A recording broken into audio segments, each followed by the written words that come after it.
گوجری زبان میں اپڈیٹ سنیے۔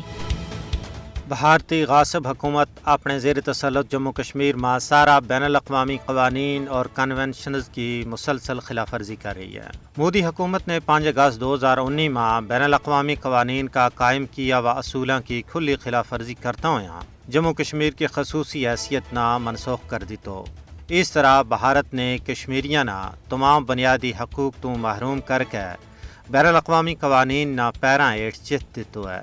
ہندوستان اپنے زیر تسلط جموں کشمیر میں آبادیاتی تبدیلی آن کے بین الاقوامی قوانین کی خلاف ورزی کر رہی ہے۔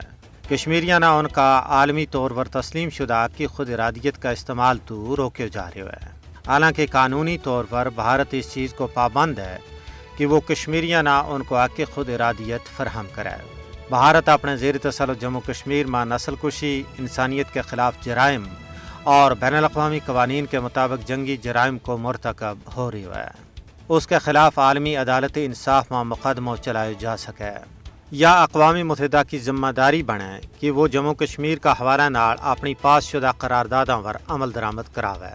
بھارت کشمیریاں پر بے پناہ مظالم کر کے انہاں خوفزدہ کرنا چاہے تاکہ وہ اپنا بنیادی اور پیدائشی حق کے خود ارادیت تو دستبردار ہو جائے، لیکن یہ بھارت کی پھول ہے۔